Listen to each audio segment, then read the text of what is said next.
oleh Yang Berhormat Bapa merupakan susulan daripada keputusan Final Award dengan izin yang diberi oleh Dr. Gonzalo Stampa, seorang penimbang tara yang dilantik oleh Mahkamah Madrid Spanyol pada 22 Mei 2019 yang telah membuat keputusan timbang tara di Perancis pada 28 Februari 2022 yang meminta supaya kerajaan Malaysia membayar sebanyak dolar Amerika 14.92 bilion kepada warga Filipina yang mengaku sebagai waris Kesultanan Sulu yang dilaporkan di akhbar tempatan. Harus diingatkan yang juga bahawa pelantikan Dr. Stampa ini juga telah kemudiannya dibatalkan oleh Mahkamah Madrid pada 29 Jun 2021 yang saya akan perjelaskan dengan lebih lanjut. Datuk Tan Sri Yang Tua. Ya.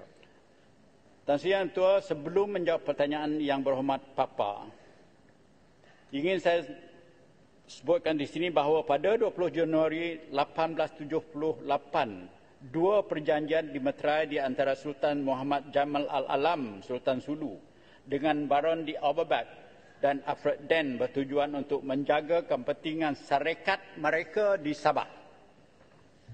Emphasize, syarikat. Sebagaimana kita semua sedia maklum, pencerobohan tentera Kesultanan Sulu di Kampung Tendua, Lahad Datu, Sabah telah berlaku pada 12 Februari 2013 yang mana telah mengorbankan seramai 10 warga wira negara. Susulan daripada serangan itu, kerajaan Malaysia menghentikan serahan wang pampasan wang ihsan kepada waris Sultan Sulu.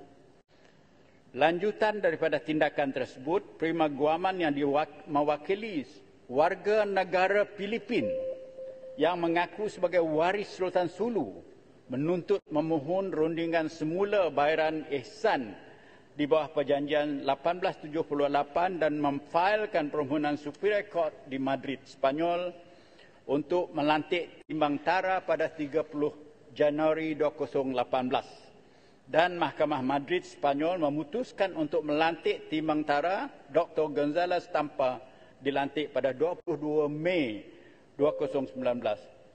Pada 30 Julai 2019, satu notis timbang tara diserah kepada kerajaan Malaysia melalui Kementerian Luar Negeri dengan anggaran tuntutan melebih Amerika Syarikat 32 bilion. Tan Sri Yang Di-Pertua,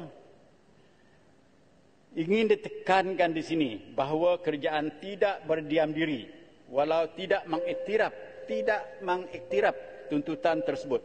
Kerajaan Malaysia telah melaksanakan tindakan perundangan sewajarnya. Kerajaan telah memfailkan kes di Mahkamah Tinggi Sabah yang mana penuntut tidak hadir walaupun telah diberi notis ke prosiding tersebut. Mahkamah Tinggi Sabah pada 14 Januari 2020 dan Mahkamah memutuskan perjanjian 1878 tidak mengandungi apa-apa peruntukan untuk timbang tara. Malaysia tidak pernah mengenepikan kebalan kedaulatannya di timbang tara, tidak mempunyai bidang kuasa untuk menyelesaikan perkara yang dibangkit. Kedua, keputusan Mahkamah Tinggi Sabah tersebut telah dibawa ke Mahkamah Madrid, Spanyol untuk diiktiraf dan dikuatkuasakan bagi memberhentikan prosiding timbang tara di Spanyol. Susulan itu, Partial Award Jurisdiction dikeluar oleh penimbang tara pada 25 Mei 2020 telah diketepikan. Ketiga, pada 29 Jun 2021 atas permohonan kerajaan Malaysia, Mahkamah Madrid telah membatalkan pelantikan Dr. Stampa sebagai penimbang tara dan kesemua tindakan dan keputusan yang dibuat oleh Dr. Stampa adalah terbatal. Mahkamah Madrid pada 13 Oktober 2021 memutuskan bahawa Partial Award on Jurisdiction yang dikeluarkan oleh Dr. Stampa bertarikh 25 Mei 2021 adalah terbatal ataupun null and void dengan izin Tan Sri Yang Di-Pertua. Walau bagaimanapun, penuntut telah membawa Partial Award Jurisdiction tersebut ke Perancis sebelum 13 Oktober bagi memintas keputusan Mahkamah Madrid tersebut. Pada 29 September 2021, Mahkamah Perancis tanpa mengetahui keputusan Mahkamah Madrid yang telah membatalkan pelantikan keputusan Dr. Stampa telah mengeluarkan executor order ataupun execution order yang mengiktirafkan Partial Award on Jurisdiction bertarikh 25 Mei 2020 tersebut. Berdasarkan executor order tersebut, Dr. Stampa telah memindahkan tempat seat of timbang tara dari Madrid ke Paris bagi meneruskan prosiding timbang tara tersebut. Penuntut pada 5 November telah memfailkan permohonan rayuan perlembagaan di Mahkamah Perlembagaan di Spanyol untuk membatalkan keputusan mahkamah di Madrid bertarikh 29 Jun.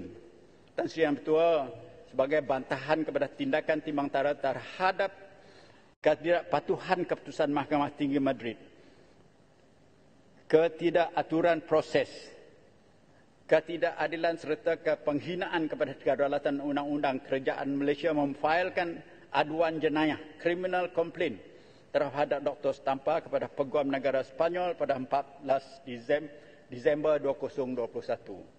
Kerajaan Malaysia juga telah memfailkan rayuan untuk membatalkan executor order bertarikh 29 September 2021 dan juga permohonan menggantung pelaksanaan executor order tersebut. Pada 16 Disember, Mahkamah Rayuan Perancis membenarkan permohonan Kerajaan Malaysia bagi menggantung executor order yang dikeluar pada 29 September 2021. Rayuan difail oleh Kerajaan Malaysia belum diputus oleh Mahkamah Rayuan di Perancis. Bertentangan dengan penggantungan executor order yang telah diberi oleh Mahkamah Perancis, penuntut mengekalkan kedudukan dan pendirian bahawa perintah executor order tersebut berkuat kuasa dan final award hendaklah dikeluarkan ke tempat timbang tara di Perancis. Dr. Stampa bersetuju dengan permohonan penuntut dengan tidak mengindahkan kesan penggantungan executor order tersebut oleh Mahkamah Perancis. Tanpa mengirau segala arahan serta keputusan yang telah dibuat oleh Mahkamah Madrid, Spanyol, Mahkamah Rayuan Perancis, Dr. Stampa telah membuat the final award yang saya sebut awal tadi. Tan Sri Yang Ketua, bagi menjawab pertanyaan YB Papa, ingin sudah jelas bahawa final award yang dikeluar oleh Dr. Stampa, timbang tara yang mana dilantik telah dibatal oleh Mahkamah Madrid pada 29 Jun 2021 adalah tidak sah dan telah diputus dengan sewenang-wenangnya dan tidak berlandaskan undang-undang. Memandangkan lantikan Dr. Stampa telah dibatal dan tidak lagi sah dari segi undang-undang, kerajaan tidak mengiktiraf tuntutan dan prosiding timbang tara tersebut. Tan Sri Yang Ketua, Kerajaan Malaysia melalui Jabatan Peguam Negara dan Kementerian Luar Negeri telah melantik Peguam Spanyol dan Perancis untuk mewakili kerajaan bagi tujuan menangani segala tuntutan yang dibuat terhadap Malaysia. Malaysia tidak mengambil bahagian dalam prosiding timbang tara yang dikatakan kerana Malaysia sentiasa menegakkan dan tidak pernah mengenepikan kekebalan kedaulatan sebagai sebuah negara berdaulat. Tambahan pula, identiti penuntut diragui dan belum disahkan.